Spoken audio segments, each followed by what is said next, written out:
云林园长的新界社区邀请老师来教老大人用红菜头来做米苔目。这个制作的过程会当训练手甲头壳，老大人阁会当食到营养的料理。 是大人跟体老水指导做伙来制作真正米苔目。3月是真正出选的季节，为着是大人会当食到真正的营养料理，关中乡新界社区就邀请老师来教大家制作真正米苔目。就是看起来很好吃，那里面有加红萝卜、高丽菜，还有一些青菜，就是想说来这里学。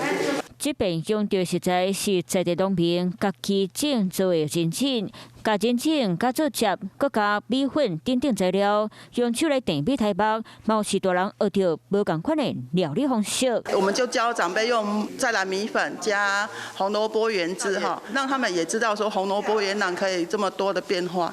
是大人若食到健康的真正料理，动手做食，身体嘛对你空间。